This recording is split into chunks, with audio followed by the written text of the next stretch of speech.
And I am live. Good afternoon, good afternoon, good afternoon. Happy Sunday to you. It is day 2 of Financial Literacy Month. And as promised, I am here. Financial Literacy Month is a time to take the time to understand financial literacy concepts. It's not something that's taught in school, it's not something that's taught anywhere, basically.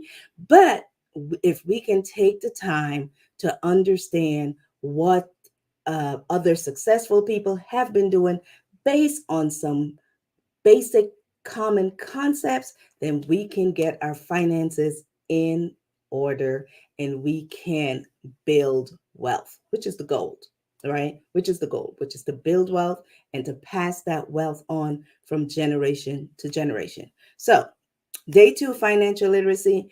Yesterday I said some of the things we're going to cover are some basic concepts.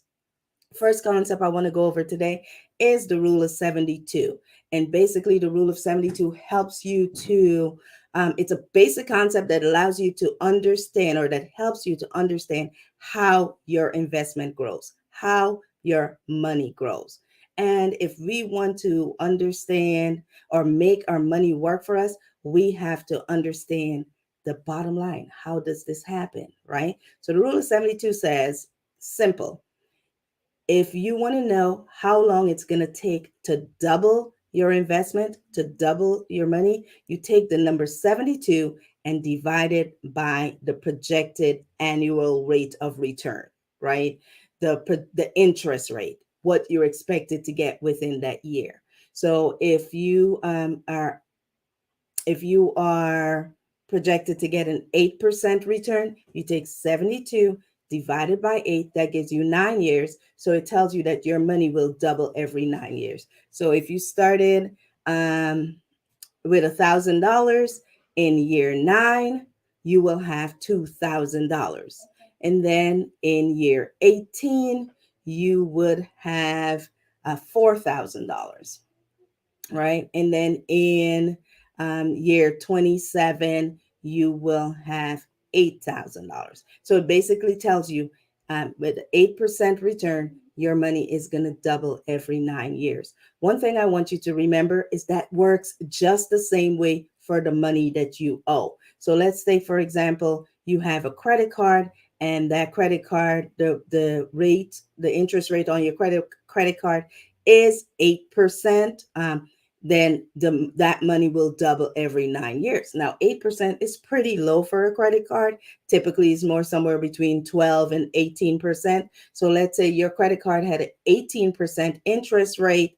Now your money is going to double every 4 years, right? I think I'm right.